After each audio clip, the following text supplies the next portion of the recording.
What you're about to hear will make you question everything you thought you knew about disappearances, isolation, and the terrifying power of the sea.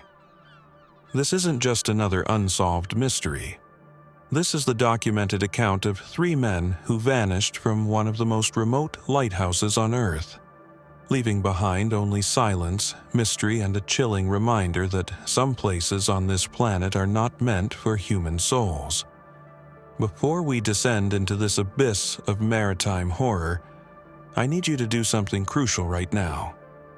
Hit that subscribe button, because what you're about to experience is the kind of content that will haunt your thoughts long after this video ends. We dive deep into the darkest corners of history that most channels won't touch, bringing you mysteries so chilling they'll change how you see the world. And here's what I want from you. Leave a comment right now with just one word: vanished. If you believe some mysteries are meant to stay unsolved, or truth, if you think every disappearance has a logical explanation.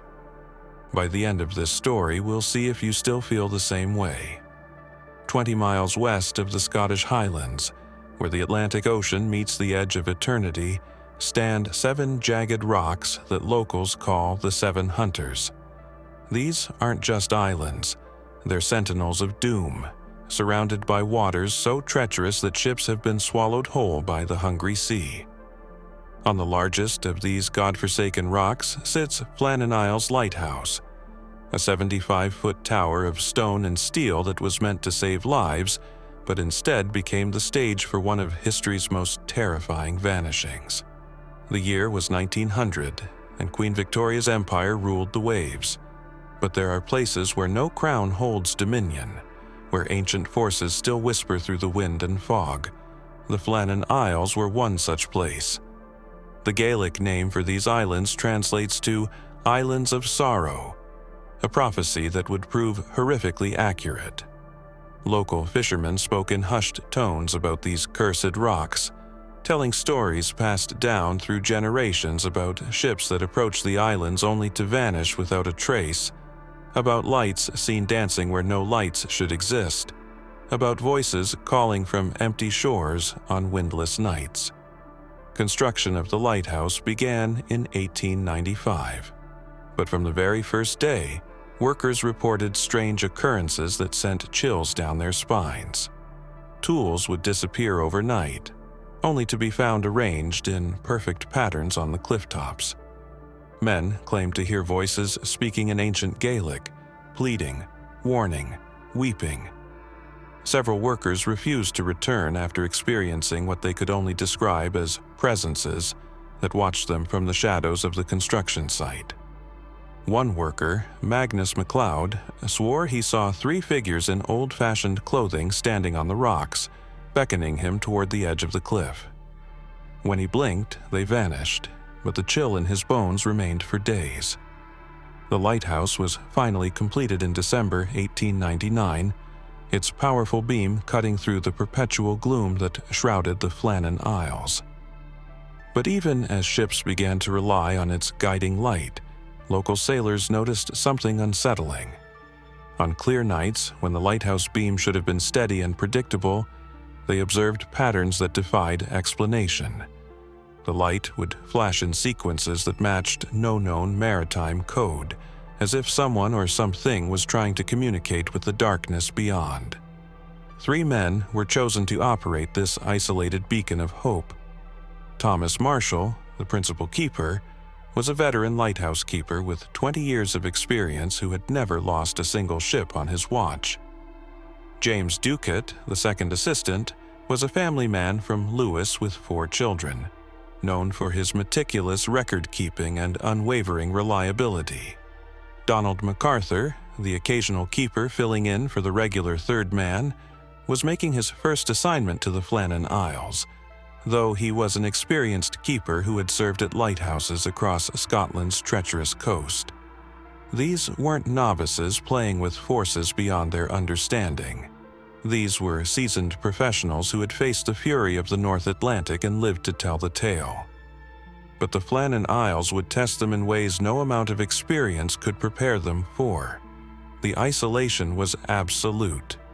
No telephone, no radio, no way to communicate with the outside world except for the supply ship that visited every 2 weeks. For 14 days at a time, these 3 men were more alone than astronauts in space, surrounded by nothing but howling wind, crashing waves, and whatever ancient secrets the islands held. December 15, 1900. The last entry in the lighthouse logbook, written in James Duckett's careful handwriting: "Storm ended, sea calm, God is over all." These would be the final words ever recorded by human hand at Flannan Isles Lighthouse. But what happened in the hours and days that followed would become one of maritime history's most chilling mysteries. Think about that for a moment. Imagine being the last person to write anything, anywhere, before stepping into a void from which you would never return. December 20th, 1900. The steamship Arctur was battling through rough seas when her captain, James Harvey, peered through his binoculars toward the Flannan Isles. What he saw made his blood run cold. The lighthouse was dark. No beam pierced the darkness. No light guided ships away from the jagged rocks that had claimed so many vessels before. Captain Harvey knew that lighthouse keepers never, under any circumstances, allowed their light to fail. It was a sacred duty, a matter of life and death for every soul who sailed these waters. Something was terribly, impossibly wrong. But the Arctur couldn't risk approaching the deadly rocks in such weather. Captain Harvey could only watch helplessly as the lighthouse remained ominously silent, a dark tower against an even darker sky. He made note of the observation in his ship's log, not knowing he was documenting the first evidence of what would become one of history's most haunting disappearances. For 6 more days, that lighthouse beam, which had never failed since its installation, remained extinguished, like a dead eye staring blindly into the abyss. December 26, 1900. Boxing Day. While families across Britain were celebrating the holiday, the lighthouse tender Hesperus was cutting through choppy seas toward the Flannan Isles, carrying relief keeper Joseph Moore, and desperately needed supplies. Captain James Harvey had no idea he was sailing toward a scene that would haunt maritime history forever. As the Hesperus approached the landing jetty, an unnatural silence greeted them. No signal flags flew from the lighthouse. No keeper waited on the rocks to help with the landing. No signs of human life whatsoever. Joseph Moore, the relief keeper, stepped onto the rocky jetty with growing dread. He had been to the Flannan Isles before, and knew that the keepers should have been ready for the supply ship's arrival. The silence was wrong. Fundamentally wrong, like stepping into a tomb. As he climbed the steep path toward the lighthouse, every footstep echoed with an otherworldly hollowness. The lighthouse door stood closed but unlocked, the first sign that something catastrophic had occurred, because lighthouse keepers never left their station unsecured. Moore pushed open the door and stepped into a scene that defied all logic and reason. The lighthouse was immaculately maintained. Beds were made, dishes were cleaned and put away. Everything was in perfect order except for one horrifying detail. There was no one there. Not a single human being remained in the building. But the real terror lay in the details that Moore's trained eye immediately noticed. In the kitchen, one chair was overturned, lying on its side like a silent scream frozen in time. The clocks had all stopped at different times, as if time itself had become confused and fractured in that cursed place. The lighthouse logbook lay open on the table, and Moore read the final entries with growing horror. December 12th. Severe winds, the like of which I have never seen in 20 years of lighthouse work. Windows broken, storm never ending. But weather records from the mainland showed calm conditions that day. December 13th. Storm still raging, winds impossible, all 3 of us have been crying. Grown men, seasoned lighthouse keepers, reduced to tears by something that wasn't showing up on any weather station. December 14th. Storm continues.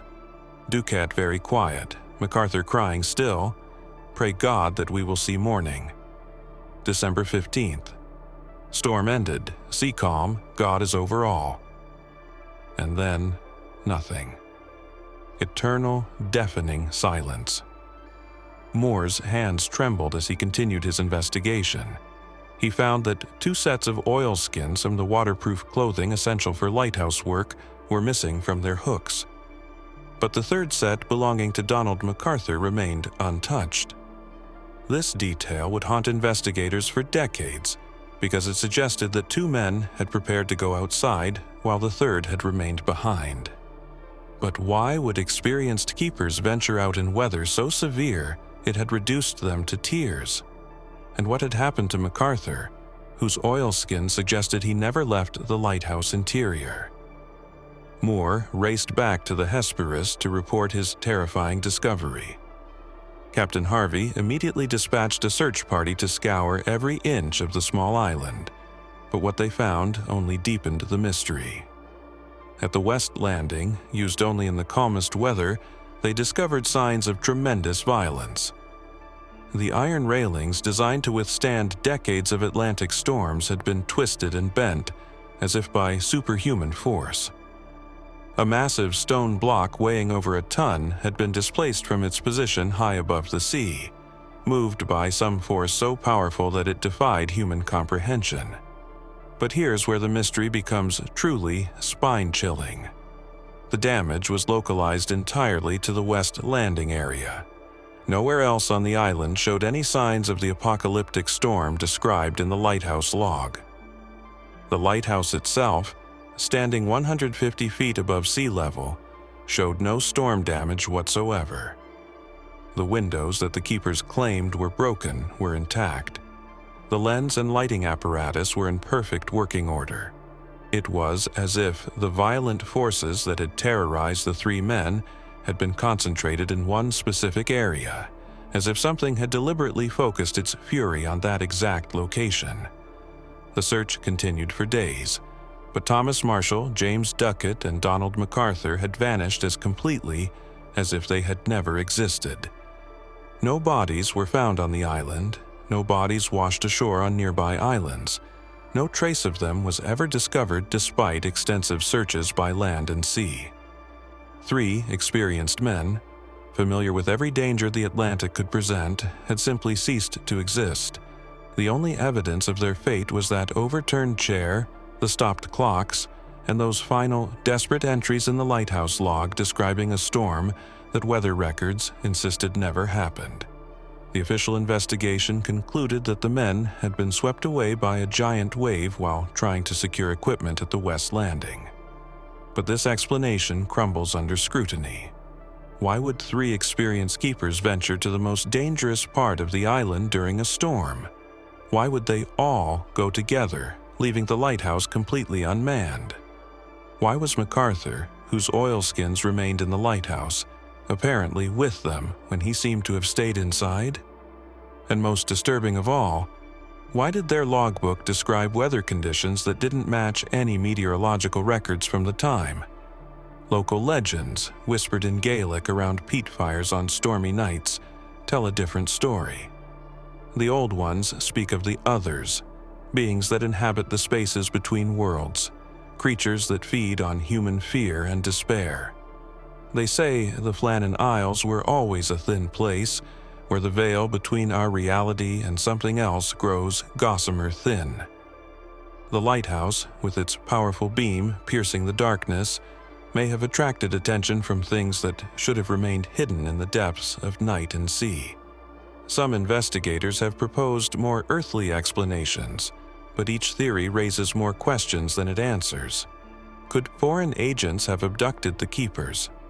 But why would spies risk such a dangerous mission for 3 lighthouse keepers? Could they have fled together? But they were devoted family men with no reason to abandon their lives, and where could they possibly hide in 1900? Could they have had some kind of collective breakdown? But these were experienced, mentally stable men who had never shown any signs of instability. The poet Wilfred Wilson Gibson immortalized the mystery in his haunting verse Flannan, capturing the cosmic horror of their disappearance. Yet still, we wonder how they came to die, and what dark presence on the lonely rock made them forget their duty to the light. His words suggest something that goes beyond mere human tragedy, a confrontation with forces that exist outside our understanding of reality, entities that can make seasoned men abandon their most sacred duties. The lighthouse was automated in the 1970s, but even today, sailors report strange phenomena around the Flannan Isles. Ships' compasses spin wildly when approaching the area. Radio equipment fails without explanation. Some mariners claim to see 3 figures standing on the rocks, waving frantically as if trying to warn approaching vessels of unseen dangers. Others report hearing voices carried on the wind, desperate calls for help in Scottish accents, echoing across waters that have been empty for over a century. Paranormal investigators who have visited the islands report overwhelming sensations of dread and despair. Electronic equipment malfunctions in ways that defy explanation. Cameras capture strange lights moving across the water where no ships exist. EVP recordings pick up voices speaking in Gaelic, pleading words that translate roughly to "they're coming from the sea" and "don't let them take us." Temperature readings drop suddenly without warning, creating pockets of cold so intense they cause physical pain to human skin. The Flannan Isles lighthouse mystery represents something far more terrifying than a simple disappearance. It's a reminder that our world contains places where human logic breaks down, where the natural order gives way to forces that operate by rules we cannot comprehend. 3 men entered that lighthouse as living, breathing human beings with families who loved them, duties they took seriously, and lives they expected to continue living. They vanished so completely that it's as if they never existed at all, leaving behind only questions that grow more disturbing the deeper we dig. What makes this mystery so profoundly disturbing is not just that 3 men vanished, but how they vanished. The evidence suggests they experienced something so terrifying, so fundamentally wrong, that it drove experienced seamen to tears and made them abandon the most sacred rule of lighthouse keeping: never leave your post unmanned. The logbook entries reveal men slowly breaking down under pressure from something that official records insist never existed. They were fighting an enemy that left no trace except in their own terrified words. The psychological dimension of their final days haunts anyone who studies this case. Imagine being trapped on a barren rock in the middle of nowhere, experiencing phenomena that your rational mind tells you cannot be real, watching your companions break down one by one. Thomas Marshall, with 2 decades of experience, reduced to writing about impossible storms. James Ducat, the methodical record keeper, becoming very quiet as whatever stalked them grew stronger. Donald MacArthur, crying continuously as some unseen force closed in around their isolated sanctuary. Modern technology has only deepened the mystery rather than solving it. Underwater sonar surveys of the area around the Flannan Isles have detected massive structures on the seabed that don't correspond to any known shipwrecks. These formations appear to be artificial, geometric in a way that suggests intelligence, but they predate any known human construction in the area by thousands of years.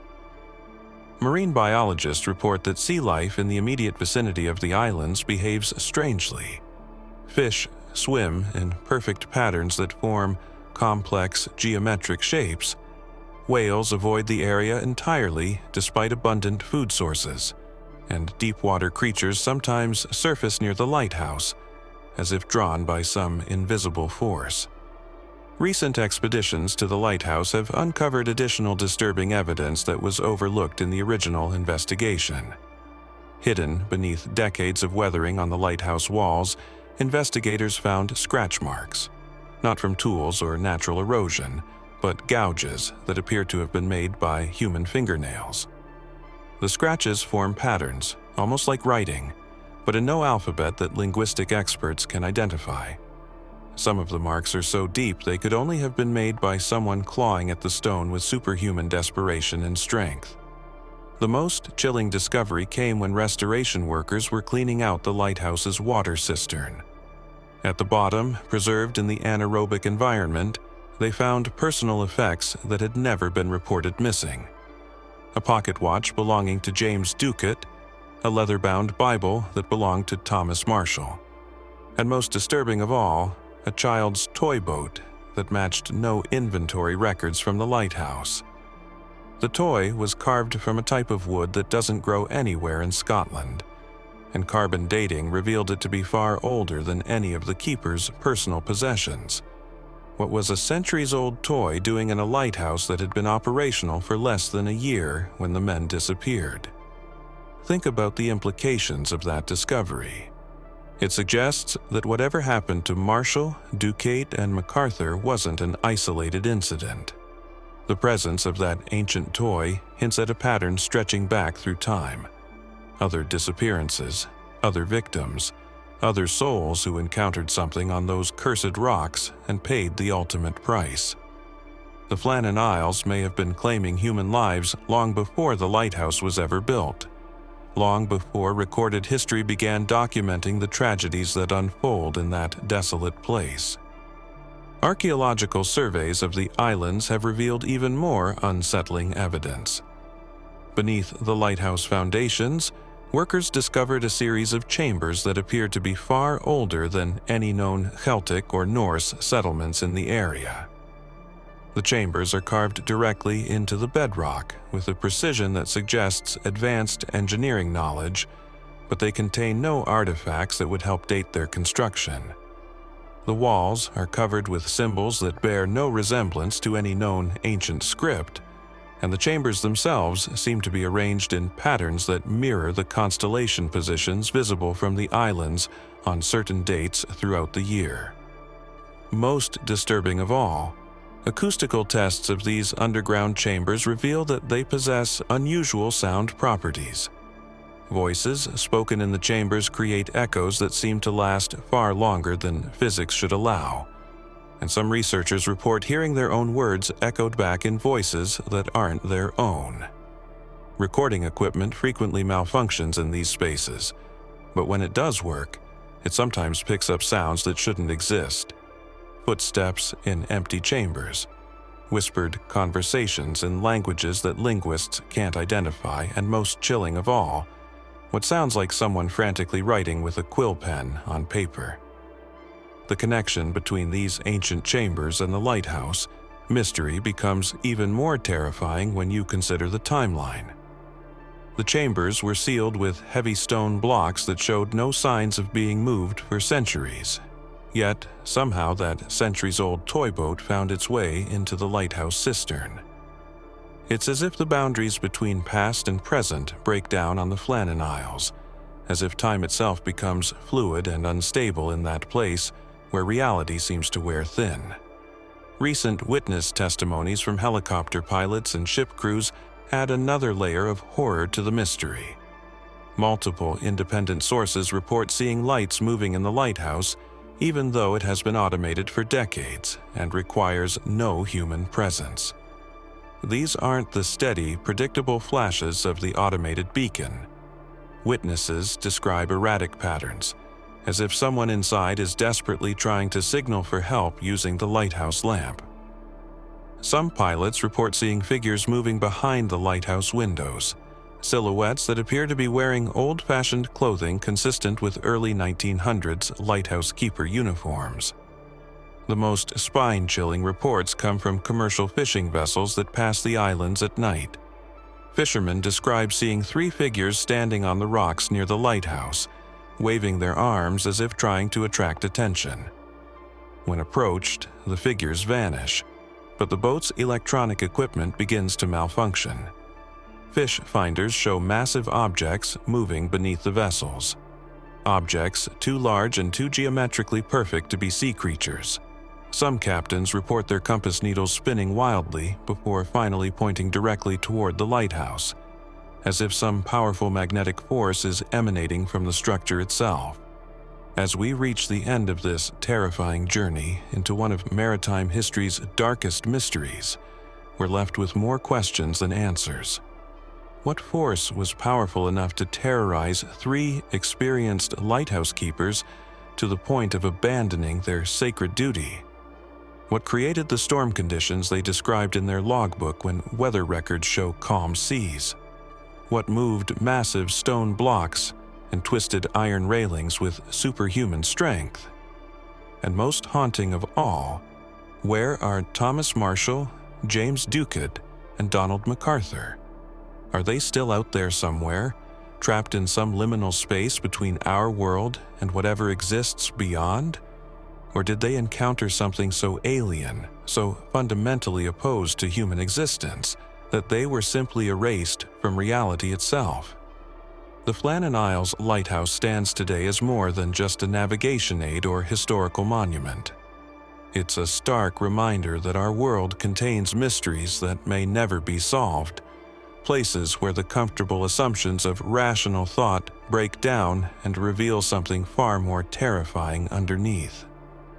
It challenges our basic understanding of reality and forces us to confront the possibility that there are forces in this universe that operate by rules we can't comprehend, entities that exist in the spaces between what we know and what we fear might be true.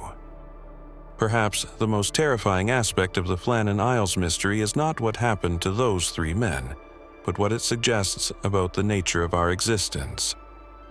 If experienced, rational professionals can simply vanish without a trace, if they can be driven to tears by forces that leave no evidence of their existence, if they can abandon their most fundamental duties in the face of something that defies all logical explanation, then what does that say about our place in the cosmic order? Are we as secure in our reality as we like to believe, or are we all just temporary visitors in a universe far stranger and more dangerous than we can imagine? The lighthouse continues its automated vigil, sending its beam across the dark Atlantic waters, but it no longer guides ships to safety. Instead, it serves as a beacon for something else entirely. A signal that penetrates dimensions we don't understand, calling to forces that exist beyond the boundaries of our perception. And somewhere in that vast darkness between the known and unknown, 3 men continue their eternal watch, trapped forever in a mystery that may be too terrible for the human mind to fully comprehend. Thank you for joining me on this journey into the heart of darkness that surrounds the Flannan Isles Lighthouse mystery. If this story has haunted you the way it's haunted investigators for over a century, I want you to do something for me. Subscribe to this channel because we don't just tell stories here. We preserve the memories of those who vanished into the unknown. We honor the mysteries that remind us how small we are in the face of cosmic forces beyond our understanding. Your subscription helps us continue diving into these forgotten corners of history where reality breaks down and something else takes its place. And here's what I really want from you. Share your own encounters with the unexplained in the comments below. Have you ever been in a place where reality felt thin, where the normal rules didn't seem to apply? Have you experienced something that defied logical explanation? This community thrives on shared experiences, on the collective wisdom that comes from people who understand that our world contains mysteries darker and more profound than most are willing to acknowledge. Your stories matter, your experiences are valid, and together we can piece together a fuller picture of the strange forces that shape our reality. If this video gave you chills, if it made you question what you thought you knew about the world, hit that like button. It tells me you're ready for more journeys into the darkest corners of human experience, more investigations into the mysteries that conventional wisdom prefers to ignore. Until next time, remember that somewhere out there, in places where reality wears thin the unknown is still waiting. And some mysteries, like the 3 lighthouse keepers of Flannan Isles, may be too terrifying for us to ever truly solve.